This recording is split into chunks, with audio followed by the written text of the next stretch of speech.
ce n'est pas un parti, ce n'est pas un cartel, c'est un mouvement de citoyens qui s'engage autour d'un projet qui a été élaboré et qui se retrouve sous la forme d'un livre-programme, L'avenir en commun. Donc depuis un an, beaucoup de choses sont faites. Il y a plus de 220 000 personnes qui ont soutenu la démarche sur le site internet. C'est pas seulement cliquer j'aime, c'est se sont engagés. C'est-à-dire que c'est des personnes qui suivent et participent à la campagne. Comment? Pour une grande part d'eux, ils ont rejoint des groupes d'appui. Il y en a 2300 dans toute la France, qui rassemblent de quelques personnes à une dizaine, une quinzaine de personnes, plus près de la population. Dans ces groupes d'appui, il y a une majorité de citoyens qui n'ont jamais été membres d'un parti, ou qui ils ont quitté pour certains, qui adhèrent à un syndicat, et aussi des membres de partis qui suivent la démarche. La seule exigence pour s'investir dans ces groupes d'appui, c'est de soutenir la candidature et le programme. On en a beaucoup parlé ces derniers temps, dans les premiers mois. Jean-Luc Mélenchon a obtenu les 500 parrainages. Ça a été long, difficile, peut-être pas la nouvelle loi. C'est arrivé au mois de janvier, donc depuis le mois de janvier, on a la certitude qu'il sera candidat à l'élection présidentielle. Pour se limiter à l'Aude, il y a une dizaine de groupes d'appui qui existent, dans toute l'Aude, et qui rassemblent des centaines de citoyens. À Narbonne, qui nous intéresse, le groupe d'appui s'est créé il y a plusieurs mois et se réunit régulièrement et travaille déjà le développement de la campagne. Quelques mots sur comment va fonctionner l'élaboration du programme. Ce programme est le fruit d'un travail qui a duré 8 mois, qui s'est concrétisé par la sortie du livre L'avenir en commun. Il s'est fait à partir de contributions d'internautes, il y en a eu plus de 3000, de contributions des partis politiques qui soutiennent la démarche, de contributions de rencontres qui ont été appelées auditions programmatiques avec des personnalités reconnues dans des mondes variés.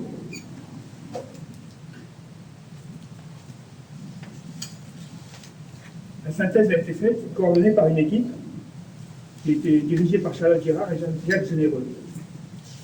Ensuite, ce programme a été validé à 90% par un vote des personnes qui soutenaient la candidature. À l'époque, c'était au mois d'octobre, où a eu lieu la convention à Lille, il y avait 138 personnes qui ont participé au vote. Le livre lui-même, qui a été lancé au début décembre, était numéro 1 des livres politiques depuis lors, et il s'est vendu entre 200 et 250 000 exemplaires.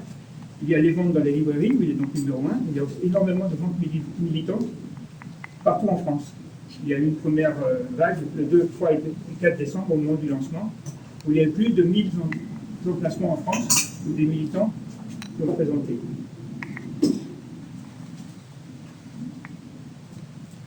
Pour ce qui est de la campagne présidentielle de Jean-Luc Mélenchon, elle est un peu plus connue, encore qu'elle passe parfois sous les radars médiatiques.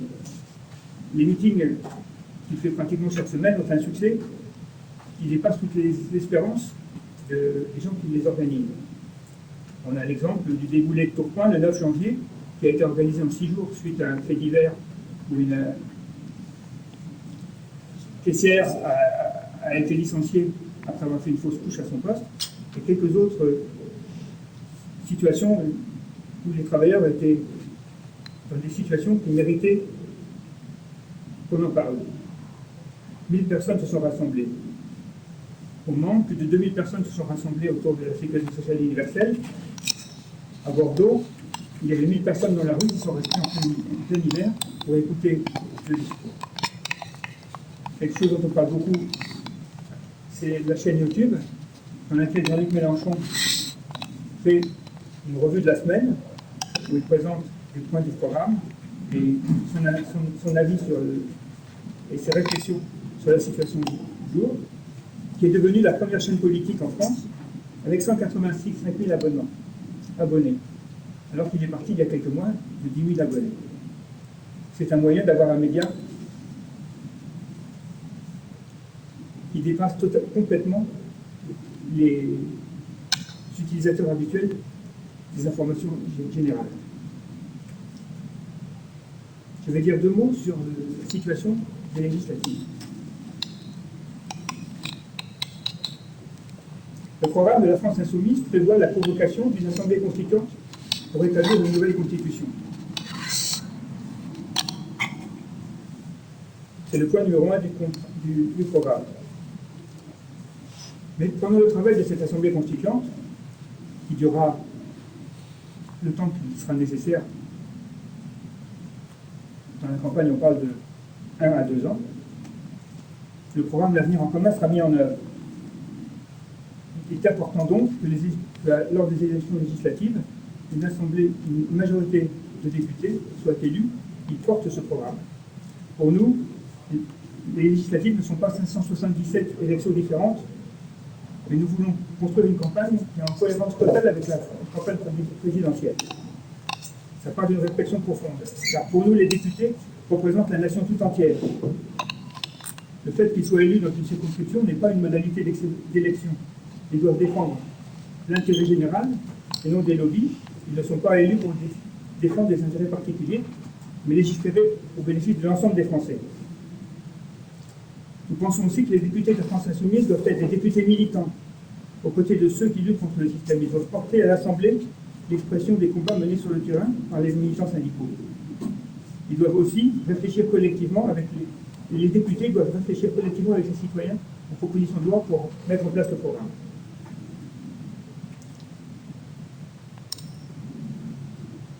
Dans l'Aude, les personnes qui étaient engagées dans les groupes d'appui qui étaient dans la deuxième circonscription de l'Aude, c'est-à-dire les groupes d'appui des cantons de Sigean, Coursan et Narbonne, se sont réunis à 2 reprises, le 30 novembre et le 10 janvier, en assemblée législative de circonscription, qui était ouverte à tous les soutiens de la campagne, qui avait signé sur glm2017.fr. Il y a eu des échanges fructueux, ils ont débattu, ils ont proposé un binôme de candidats au comité électoral national de la France Insoumise. Ces assemblées de circonscription ont eu lieu dans quasiment toutes les circonscriptions de la France. Le comité national a été composé de 8 responsables de groupes d'appui tirés au sort, de représentants de l'espace des luttes, de représentants de l'espace politique, c'est-à-dire les partis qui soutiennent la France Insoumise, et de représentants des équipes nationales de campagne. Il s'est réuni à plusieurs reprises, et c'est le 15 janvier, lors de la réunion du 15 janvier, qu'il a officialisé les candidatures pour la deuxième circonscription de l'Aude. À partir de cette date, nos candidats ayant été investis, nous avons commencé la campagne et nous la présentons aujourd'hui. Je passe la parole à la candidate suppléante, Nadine Sanchez. Bonjour. C'est vrai que vous ne me connaissez pas parce que je ne suis pas une indéboulonnable élue comme en d'autres. Mis à part ma participation à Narbonne à gauche, en municipal, dernière municipale, sur Narbonne. Donc je m'appelle Nadine Sanchez, j'ai 61 ans, je suis native de Pézenas et fille d'artisan. J'ai moi-même 2 filles et j'ai fait ma carrière professionnelle à la Poste. J'ai travaillé essentiellement en région parisienne et dans l'Hérault. J'ai choisi de m'installer depuis 5 ans sur Narbonne, mais j'aime bien me définir comme citoyenne du monde. Je dirais que mes amis m'apprécient pour ma simplicité, ma joie de vivre, ma sincérité et mon intégrité. C'est assez important. Je suis une petite fille d'émigrés et réfugiés espagnols et j'ai fait mienne les valeurs humaines qu'ils ont défendues, c'est les valeurs humaines, altermondialistes et républicaines. Dans ma carrière professionnelle, ça aussi, par ma manière de travailler, et par mon action syndicale, j'ai toujours défendu avec ténacité le service public, qui pour moi est indispensable à l'équilibre de notre société. Et j'ai milité pour de meilleures conditions de travail. La souffrance au travail est intolérable. D'ailleurs, je trouve que la conscience professionnelle est peu ou pas reconnue en France et entraîne des situations invivables. C'est d'ailleurs entre autres pour cela qu'on supprimera le code du travail, la loi du travail, dit loi El Khomri. Je suis une femme volontaire et loyale. Je parle avec mon cœur, mes convictions, mes émotions, mes joies, mes indignations. Je me révolte contre les injustices, les laissés pour compte, la violence, les inégalités. Je ne suis pas une opportuniste à la recherche d'un siège doré. Je suis contre le cumul des mandats, pas de compromis, de compromission, de combine. D'ailleurs, l'actualité nous le montre. Je n'ai pas besoin d'honneur ni de faire carrière. Mais je désire de mettre en avant et d'appliquer un programme de la France insoumise, porté par Jean-Luc Mélenchon, qui convient à mes convictions altruistes. J'aime bien cette définition. Nous sommes des rallumeurs d'étoiles qui sont hauts nos idéaux. Nous avons tous une obligation ici. Offrir à nos enfants une planète plus propre, où il fera bon vivre en paix, dans le respect de chacun. Ce n'est pas une utopie, c'est le choix de la raison, celui du bon sens. Le monde pourrait être si beau. Malheureusement, nous constatons que l'économie mondiale est dominée par la finance et la surexploitation de l'homme et de la nature. L'oligarchie qui nous dirige nous maintient dans un bipartisme servile. La France doit servir de précurseur et de modèle aux autres pays du monde, comme elle a longtemps été un modèle pour les droits de l'homme.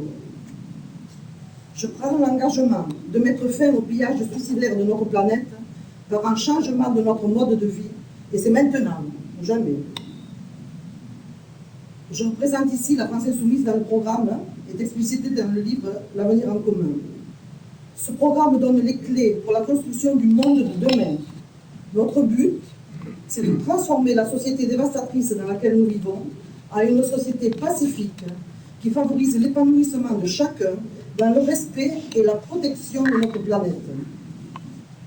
Notre originalité, comme l'a dit Martin, c'est que ce programme a été fait en s'appuyant et en valorisant les initiatives citoyennes qui aujourd'hui, partout en France, proposent des solutions et des alternatives à cette crise de la démocratie, en alliant justice sociale, esprit d'entreprise, solidarité, créativité et sobriété heureuse. Pour cela, nous devons répondre à plusieurs urgences. L'urgence démocratique, sociale, écologique et pacifique. L'urgence démocratique, le projet de l'avenir en commun est le seul programme politique qui résoudra la crise du régime que nous vivons en convoquant une assemblée constituante qui sera chargée de débattre et d'écrire la nouvelle constitution, celle de la 6e République. Nous allons redonner le pouvoir au peuple. L'urgence sociale, le projet de l'avenir en commun est le seul programme qui propose un partage ambitieux des richesses pour mettre fin aux privilèges d'une minorité. Nous lutterons contre les inégalités en augmentant le SMIC, par exemple.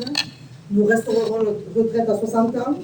Nous stopperons et punirons l'évasion fiscale, entre autres. L'urgence écologique, l'avenir en commun est le seul programme qui se donne une stratégie concrète de changement écologique des modes de production, de consommation et d'échange. Nous lutterons contre le réchauffement climatique. Il faut renoncer à l'exploitation et l'utilisation des énergies fossiles, sortir du nucléaire. Nous stopperons la marchandisation de l'eau en faisant de l'eau un droit constitutionnel, comme en Slovénie. Nous engagerons une réforme agraire pour faciliter l'installation des jeunes agriculteurs pour une agriculture écologique et paysanne. Et nous arrêterons aussi les grands projets inutiles, cela va de soi. Et, important, nous reconstruirons un remaillage de services publics sur tout le territoire. En ce qui concerne l'urgence pacifique, le projet de l'avenir en commun est le seul programme qui ne se contente pas d'invoquer une future Europe sociale, mais qui propose un chemin cohérent pour sortir du carcan austéritaire. Pour mettre en place notre programme, s'il le faut, nous sortirons des traités européens. Le peuple, un peuple libre et souverain, n'a pas à se perdre en négociations et compromissions. Pour nous, la France est universaliste. Elle postule la paix pour elle-même et pour les autres nations. La France insoumise, représentée par Jean-Luc Mélenchon, porte le projet de l'avenir en commun dans lequel nous assumons d'être libres et d'appliquer le changement qui répond positivement aux défis de notre temps. Nous avons en plus la chance et les atouts inouïs. Nous sommes sur le territoire du Narbonnais. Le programme de la France insoumise offre la meilleure opportunité pour épanouir et concrétiser son changement sur notre territoire. En effet, la région de Narbonne permet de nombreuses possibilités et est riche dans bien des domaines. Richesse d'une biodiversité, mise à mal mais que l'on peut sauver, territoire rural propice à une agriculture paysanne, installer et développer une véritable économie de la mer, autonomie en énergie renouvelable de qualité, richesse géographique. Nous sommes dans un carrefour entre d'autres régions, favorisant les échanges humains et commerciaux, et enfin richesse culturelle et richesse du patrimoine à préserver et mettre en valeur. Je crois qu'on a beaucoup de travail devant nous, mais qu'il est indispensable. Je passe la parole à Jean-Hugues. Oui, alors encore une fois, merci d'être venu à cette conférence de presse. Je vais essayer de vous dire le plus rapidement possible ce qu'un journaliste qui répond à une conférence de presse, à savoir le qui, le pourquoi et le comment. Alors pour l'état civil, pour commencer par le qui, je suis Jean-Luc Silberman, tout juste 63 ans, marié avec bonheur depuis 25 ans et père d'une fille défenseuse féroce des droits des animaux. C'est avec un CAP de mécanique que j'ai commencé ma vie professionnelle à 17 ans. J'ai exercé de mécanique moto pendant plusieurs années, tant en France qu'en Angleterre. Puis, pour pouvoir enseigner, j'ai ensuite passé un BTS de logistique en candidat libre, toujours en candidat libre, une attestation de capacité de transport. En 1976, les hasards des rencontres ont accéléré ma prise de conscience politique avec le MLAC d'abord, le Malville, le Larzac. Et en 1979, la rencontre avec la révolution sandiniste qui venait de se débarrasser de la dictature familiale des Somoza. Pour moi, ce fut un peu le tournant majeur de ma vie et pendant 4 ans, j'ai participé très activement à l'activation des comités de solidarité de Nicaragua, notamment dans les domaines scientifiques et techniques. Fin 83, le cabinet de Charles Fitterman, qui était alors ministre des Transports, a demandé de prendre la tête sur place d'une action de coopération que j'avais montée dans le domaine des transports. J'ai naturellement accepté et je devais rester 1 an et en fait je suis resté bien au-delà puisque jusqu'en 91. Pendant ces 8 années, j'ai occupé les fonctions centrales dans l'organisation des transports civils, de l'alimentation et de la santé. Et lorsque le gouvernement sandiniste a perdu les élections en 91, ma situation d'étranger parfaitement identifié au lieu des peuples centro-américains a rendu, et surtout aussi ma responsabilité de jeune père de famille, a rendu ma situation un peu intenable et ne me permettait plus de rester au Nicaragua. Donc je suis rentré en France. Les choix de vie nous ont porté à 7. Et le logisticien que je suis a tout de suite été interpellé par l'état d'abandon du port de Sète à l'époque. Une rencontre fortuite avec le conseiller général François Liberty m'a éclairé sur la réalité politique de la ville alors dirigée par les marchands. Pour mener campagne contre le traité de Maastricht, qu'aujourd'hui plus personne à droite ou à gauche. J'ai créé une section locale du mouvement des citoyens et pour les élections municipales, j'ai coordonné et rédigé la synthèse des 22 commissions qui avaient élaboré et réfléchi notre programme. Après une très longue campagne, notre liste de la gauche plurielle a été élue, ce qui fait que pendant 3 ans, j'ai été adjoint au maire de Sète pour le développement économique, les zones industrielles, le port et l'emploi. Également membre du Conseil national du mouvement des citoyens et candidat à plusieurs élections, tant locales que nationales. Mais à titre personnel, la politique, c'était pas pour moi et ça n'est toujours pas une carrière. Et donc en 98, j'ai rendu mes mandats et j'ai repris une entreprise touristique à l'abandon. C'est ainsi que mon épouse et moi-même avons tenu pendant 10 ans un camping aux Cabanes de Fleury. Et durant cette période, la CCI de Narbonne m'a contacté et m'a demandé de créer une structure d'aide aux jeunes créateurs d'entreprises, comme je l'avais déjà fait à Sète. Donc j'ai accepté ce challenge bénévole. Et de fil en aiguille, j'ai été pendant plus de 10 ans président de la commission des finances de la Chambre de commerce et puis président du pôle export. La Chambre de commerce, je l'ai récemment quittée, je dois dire en claquant un peu la porte pour alerter l'opinion sur l'état calamiteux de la gestion financière et l'état de quasi-faillite. Voilà pourquoi, bien que n'étant pas né à Narbonne, je connais bien le Narbonnais, que j'ai déjà servi discrètement, mais sans réserve dans différentes instances pendant plus d'une décennie. Mais, à vrai dire, de 1998 à 2017, je n'ai plus participé à la vie d'aucun parti, car, si je peux le dire ainsi, j'estimais avoir assez donné et que c'était à d'autres de prendre le relais. Alors après cette décision, pourquoi suis-je devant vous Pourquoi suis-je devant vous aujourd'hui, déjà en 2012, j'avais soutenu la campagne de Jean-Luc Mélenchon, la campagne à l'élection présidentielle, et attaqué sévèrement l'épouvantail du vote utile. Mais cela se limitait un peu au cercle de mes amis. C'était donc un acte citoyen et pas du tout un engagement politique. J'avoue qu'en 2016, j'étais encore sur la même position. J'approuvais le discours courageux de Jean-Luc Mélenchon, son discours pédagogique, je lisais ses livres. J'admirais en connaisseur sa résolution sereine dans les débats où on l'attaquait de toutes parts. Et surtout, je partage son analyse géopolitique sur l'expansionnisme agressif de l'OTAN. Sa critique résolue du sort imposé au peuple grec, par exemple. La critique générale, l'analyse de la nécessaire planification écologique et les analyses macroéconomiques. Mais au seuil de la retraite d'une vie bien remplie, mon soutien laisse normalement se limiter à un soutien financier électoral à la France insoumise, et je voulais tout simplement vivre ma vie et voyager. Voilà. Jusqu'au soir du 13 octobre dernier, telle était ma situation. À la fin du deuxième débat de la droite, et au vu de la détermination de François Fillon à mettre en avant un programme qui, à mes yeux, signifie la mort de l'égalité des citoyens devant la formation, la vie, l'éducation, la santé, le droit de vieillir en paix, etc., j'avoue que j'ai eu un véritable cas de conscience. Et d'une certaine manière, j'ai ressenti que un peu tous les idéaux de ma vie, tous ceux auxquels j'ai cru, pour lesquels je me suis battu, tous les gens formidables que j'ai rencontrés en Amérique latine, tout cela serait un peu bafoué si, au nom d'un plaisir matériel, égoïste et passager, n'apportait pas plus, beaucoup plus à la campagne de la France insoumise. Alors nous avons bien pesé ce que cela impliquait de renoncement, non seulement pour moi, mais aussi pour ma famille, parce que je connais bien le poids d'une campagne politique. Nous avons discuté sereinement avec mon épouse, et dès le lendemain, j'ai pris contact avec le groupe d'appui de la France insoumise à Narbonne. Bon, ce groupe, je vais vous en parler dans 2 minutes, en détail. Ce groupe a décidé de m'accorder sa confiance et pour représenter la France insoumise dans ces élections, dans la circonscription de Narbonne. J'ai accepté cette responsabilité. Bon, je suis bien conscient que c'est une tâche noble, parce que pour moi, en fait, c'est un peu la dernière chance de la France de préserver un modèle de vivre ensemble, de mettre le cap sur la transition écologique. Vous l'avez compris, je suis quelqu'un de déterminé, qui ne recule pas devant l'adversité, et pour qui accepter une responsabilité, c'est s'engager sans réserve. Alors comment allons-nous faire face à cette responsabilité?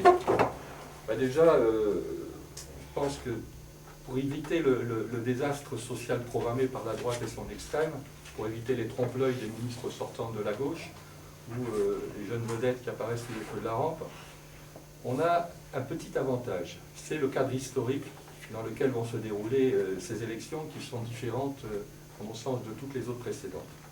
D'abord au plan national. Les médias, et même tout le monde, a bien compris maintenant que pour la première fois depuis plus d'un demi-siècle, un président en exercice et en mesure de se représenter ne le fera pas. Je ne vais pas m'étendre sur le terrible constat d'échec que ça représente, sur l'énormité de la honte que doit peser sur les épaules de notre président François Hollande, au point de renoncer à présenter lui-même son bilan et à le refiler à ceux qui, dans son parti ou proches de lui, préparent leur campagne et préparent surtout leur carrière politique d'après 2017. Le deuxième point, c'est que c'est la première fois que l'extrême droite, l'extrême de la droite, est annoncée comme une évidence au deuxième tour, même par les partis de droite. Et enfin, pour certains, le travail est annoncé comme en voie de disparition, et le travail risque de devenir un esclavage salarié, rien de plus que moins. Au plan international, on voit bien que l'espace européen dont on fait partie est assis sur des places telluriques. Vous avez d'un côté le Brexit qui est en train de disloquer cette partie du Nord et qui va peut-être même disloquer le Royaume-Uni. On voit les souffrances du peuple grec, ce qui se passe à cet autre extrême de l'Europe, la montée de tous les extranationalismes dans l'Europe de l'Est, le problème des réfugiés, le renouveau de la guerre froide que dénonce Jean-Luc Mélenchon, les attentats. Alors bien sûr, on peut vouloir ignorer ces menaces extérieures, ces menaces mondiales, mais qui peut prétendre aujourd'hui que nous n'en serons pas victimes? Alors on voit bien que c'est un contexte très différent de toutes les élections passées, et notre campagne locale doit se donner les moyens d'expliquer les vrais enjeux de cette élection présidentielle. On n'est pas du tout dans une situation, une configuration habituelle. En premier lieu, nous devons expliquer le rôle des députés dans cette situation. Nadine en a touché largement un mot, mais voter les lois qui permettront, en attendant la nouvelle constitution, de parer à tous ces dangers et de repérer rapidement ce qui peut l'être. Bon, par exemple, l'abrogation de la loi de travail ou pour les commerçants, la suppression du RSI. Donc on passe à une étape pour nous où il en est fini du temps des camelots qui chacun vantait les mérites de sa belle petite province pour pouvoir assurer sa réélection. La France a besoin de beaucoup mieux aujourd'hui. Nous devons aussi expliquer que la charte que nous avons signée, nous les candidats, non seulement nous engage à un comportement et à une éthique exemplaire, mais aussi nous interdit d'accepter toute sollicitation des lobbies. Enfin, la tâche est facile, est difficile, pardon, ça dépend comment on le voit, Parce qu'en un mois, nous avons d'ores et déjà constitué un groupe solide destiné à mener cette campagne. Aujourd'hui, on a demandé à nos amis de limiter leur présence ici pour ne pas gêner la presse. Mais ce groupe, dans lequel la plupart n'ont jamais eu aucune activité politique, donc au contraire ont une très large trajectoire dans la vie associative ou dans la vie syndicale. Ce groupe, il est aussi très paritaire au niveau de l'âge, puisque très paritaire dans sa composition homme-femme, mais très paritaire aussi au niveau de l'âge, puisqu'on va de 17 à plus de 80 ans. Ben, ce groupe est très motivé, et aujourd'hui, avec ses forces, on pense pouvoir présenter notre programme et en débattre dans chacune des 24 villes de la circonscription, parce qu'à notre avis, les 94 habitants de Feuillat méritent autant de considération, autant d'attention que les 58 500 et quelques habitants de Narbonne. Pour cela, il nous suffira de réunir deux conditions. D'abord que l'un des habitants, l'un des citoyens de ces communes nous le demande, un seul suffira, et qu'on puisse disposer d'une salle, et on se fait fort de trouver des salles pour ça. Donc le calendrier se met en place, on ne va pas perdre de temps. Dans ce calendrier, on va aussi organiser des réunions sectorielles, des réunions spécifiques, par exemple avec les personnels de la santé et ceux de l'éducation, qui sont deux secteurs particulièrement malmenés et à mon avis inquiets à juste titre de leur avenir. On a également un blog qui est actif depuis un mois, régulièrement actualisé. Nous sommes présents sur les réseaux sociaux et depuis décembre, nous nous réunissons 2 fois par semaine au Saxo Bar, 45 avenue Anatole France. Nous travaillons aussi à la tenue d'un grand meeting public sur un thème général pour le département. On peut d'ores et déjà vous annoncer la date, ça sera le 31 mars, au Palais du Travail. C'est départemental. C'est un thème qui, à mon avis, devrait pouvoir rassembler bien au-delà du département de l'Aude, puisque l'intervenant sera Laurent Levard, qui est le coordonnateur de la campagne agriculture pour la France insoumise, et le rédacteur du cahier spécifique concernant l'agriculture, donc quelqu'un de très proche de l'agriculture paysanne en particulier. Et tout ceci, bon, c'est quelque part que le début, parce qu'on est ouvert à tous, la campagne commence à peine, elle commence aujourd'hui en fait, et ceux qui croient fermement que ce changement de société est possible, ceux qui croient fermement que la 6ème République, il faut la faire et on doit la faire avec les citoyens et pas un comité Théodule qui l'écrira dans son coin, tout cela vont nous rejoindre petit à petit et à nous deux, on va mener cette campagne de long terme avec l'appui de tout le groupe, dont vous avez une partie des membres derrière. Voilà, nous avons terminé cette petite présentation, on va passer au temps des questions. Quels sont les partis politiques qui soutiennent Mélenchon pour la présidentielle? Alors, la présidentielle n'est pas conçue comme un cartel politique, c'est ce que Martin nous a dit tout à l'heure. Vous avez des individus qui appartiennent à des partis politiques et qui participent de la dynamique de la campagne, mais il n'y a pas de signature de parti autre que le parti de gauche auquel appartient Jean-Luc Mélenchon et qu'il a fondé. Et même en plus, il s'en est exclu volontairement pour pouvoir préparer cette nouvelle phase de la vie politique française. Donc au sein de notre groupe d'appui, par exemple, les sensibilités sont diverses. On n'est pas un parti, on est un mouvement, on accepte les gens à condition qu'eux acceptent l'avenir en commun et la volonté qu'on a de mettre en place la 6ème République et ce qui en découle. Le PCF a un candidat pour les législatives à Narbonne. Tout à fait. Donc vous allez vous partager les voix. Je ne sais pas si la question elle se pose de partager les voix. Nous avons rencontré le Parti communiste dans plusieurs dizaines, voire centaines de circonscriptions. Un ou une des membres du binôme sont des gens du Parti communiste. Celui de la circonscription de Narbonne a fait un autre choix. Nous respectons ce choix. On n'a pas d'antagonisme du tout avec le PCF. Non, mais vous n'aurez pas son soutien, puisque... Écoutez, en l'état actuel des choses, il y a les partis, il y a les individus, il y a les volontés, il y a les courants. Nous, on n'a pas à s'immiscer dans la politique particulière de telle ou telle représentation locale de tel ou tel parti. Vous n'avez aucun parti officiel qui sont derrière vous. Ce que sont que des citoyens. Voilà, d'abord personne derrière, mais beaucoup dedans. Et personne au-dessus non plus. Ça, c'est important. Vous avez vu le dernier sondage là, sur Mélenchon qui est passé 4e ou 5e? Je peux continuer à répondre. Non, à vrai dire, on n'a pas vu. Mais sur les sondages, on peut avoir une appréciation qui est celle de Jean-Luc Mélenchon et je pense de pas mal de citoyens. Les sondages sont une marchandise. Un sondage est commandité, un sondage est payé. Un sondage, quand vous posez la question, en science, on dit toujours que l'expérimentateur fait partie de l'expérience. Un sondage, c'est pareil. La manière dont vous écrivez la question, la manière dont vous la posez au téléphone, la manière dont vous choisissez l'échantillon, la dispersion statistique, la manière dont vous l'analysez, fait le sondage. Bon, un sondage, c'est un indicateur de la vie. Enfin, pour nous, le fait que toutes les semaines, la chaîne YouTube de Jean-Luc Mélenchon prenne 2-3 000 abonnés de plus, le fait qu'on ne trouve plus de salle assez grande pour l'accueillir, ça me paraît un bien meilleur sondage que ce qu'on peut dire. Et puis vu le résultat des derniers sondages, on ne peut pas dire, mais ils ont eu tout faux. On peut regarder le sondage de Fillon il y a 2 voilà, mois, par c'est ça. exemple. Alors, il vaut mieux être distant. Donc vous disiez que vous étiez organisé en groupe de travail, c'est ça? Vous en avez 7, c'est ce que vous disiez? Martin? Non, les groupes d'appui, C'est des groupes d'appui? les groupes d'appui sont un moyen informel pour les gens de se rassembler. Donc sur le site internet JLM 2017, toute personne peut créer son groupe d'appui et rassemblant les citoyens autour de lui. Alors, ça peut être dans des grandes villes, ça peut être un quartier, dans la campagne, ça peut être pour une zone plus grande. Et il fonctionne de manière totalement indépendante. Et le but étant de faire fonctionner la campagne. Il ne se coordonne pas, il ne recrée pas du tout le fonctionnement d'une cellule d'un parti ou autre. Par contre, dans l'Aude, j'ai cité le fait qu'il y a plusieurs dizaines de groupes d'appui, et à un moment, comme les législatives arrivent juste après les présidentielles, et que nous on pense que c'est une seule et même élection, tout le monde le sait, même si les gens essayent de dire le contraire,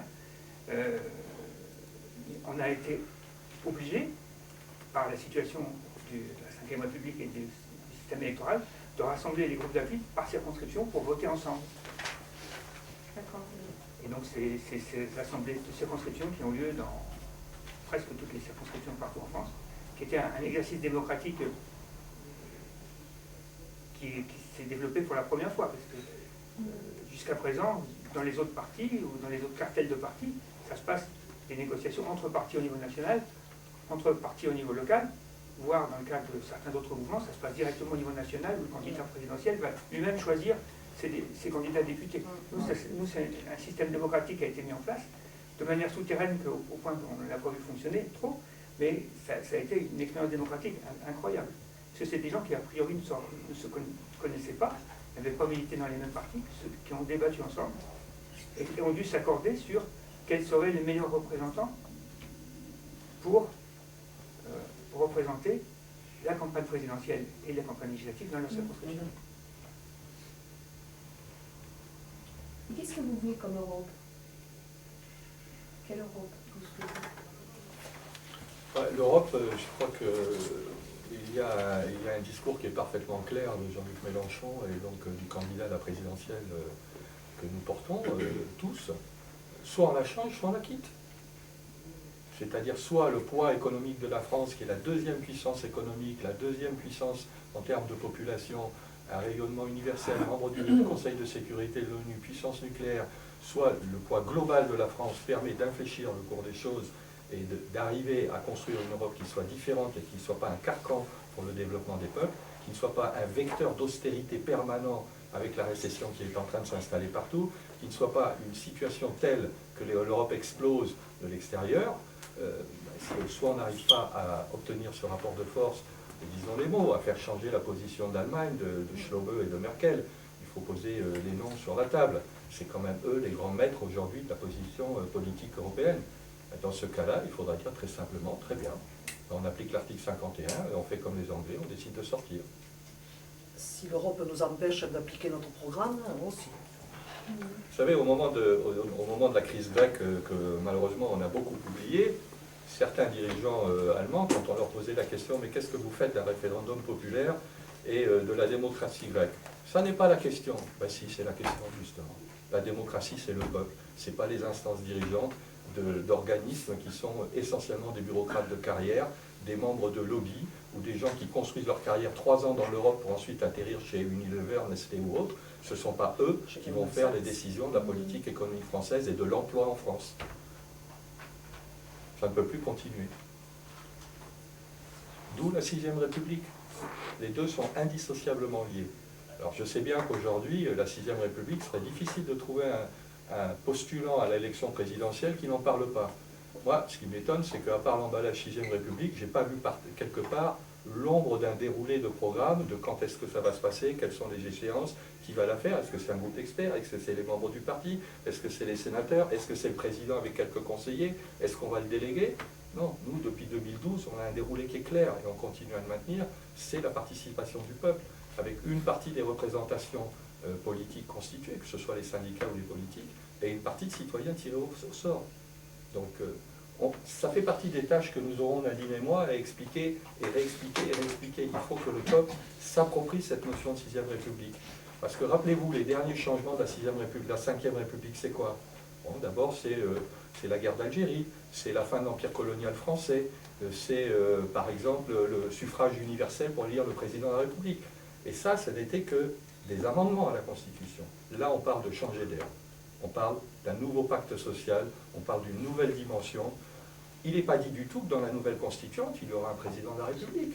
Il y a plein de modalités de représentation. Mais la représentation parlementaire telle qu'on la connaît aujourd'hui, elle est à bout de souffle. Regardez les parlementaires que nous avons aujourd'hui. Thévenoud, qui a été condamné, qui a été la honte de la 5e République pour le PS, ce gars-là, il est au Parlement aujourd'hui, il continue à percevoir ses indemnités, c'est-à-dire vos impôts et les nôtres, et on ne peut pas l'évincer, parce que la Constitution actuelle ne le permet pas. Alors ça me fait plaisir que le Parti Socialiste découvre à moins de 90 jours des élections qu'il serait bien que les candidats à toutes les élections aient un casier judiciaire vierge. C'est dommage, c'est une idée tellement compliquée que c'est le cas commun de tous les postulants à la Poste et d'autres administrations. Mais pour les élections, ils viennent d'y penser. Bon, ben, très bien, mieux vaut tard que jamais. Enfin, il l'aurait fait il y a 5 ans, on n'en serait pas là, quoi.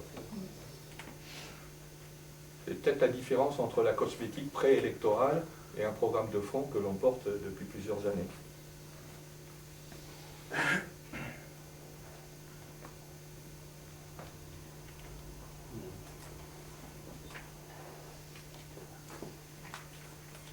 On se reverra régulièrement. On a un numéro, un contact? On en a plein. On va en prendre. Dans le document de presse, vous avez donc... Dans votre dossier de presse, vous avez bien les fait. contacts. Alors, puisque plutôt que de vous envoyer un communiqué de presse, on va vous le dire en direct, notre première réunion aura lieu à Badge dès le vendredi prochain, c'est ça? Le 10. Le 10. À 18h30. Et à partir de là, vous comprenez Ça, que à Badge, il y a un foyer municipal, il y a quelque chose? il y a une salle que la mairie... L'espace Louis Daudet. la place Louis Daudet, voilà. Louis Daudet. Et les thèmes abordés, parce qu'on veut faire une campagne pédagogique. Encore une fois, ça va nous compliquer la tâche. Hein. Les gens sont attachés à leur territoire, ils ont l'habitude d'aller voir le député pour plaider telle ou telle cause. Mais dans la situation actuelle qui est la nôtre, nous serons les représentants du territoire avec ses particularismes. Je pense par exemple au port de Narbonne-la-Nouvelle et aux grands projets d'éoliennes, enfin aux grandes dimensions. Mais avant tout, on est là pour voter les lois de la République et défendre un projet. Donc, on va faire une campagne pédagogique. On abordera la 6e République et la Constituante. Nadine parlera de l'agriculture et l'écologie, la transition écologique. Et je dirai 2 mots sur l'Europe et l'économie. Et à chaque réunion publique, on abordera des thèmes différents. C'est beaucoup de travail, mais il faut le faire. C'est quel vendredi? 10. Le prochain. Le vendredi 10. C'est le 10, hein? Ah, c'est le 10. À 18h30.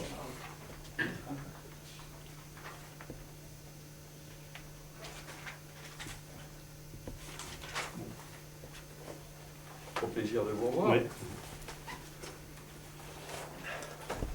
Alors je crois qu'il y a quelques rafraîchissements sur la table.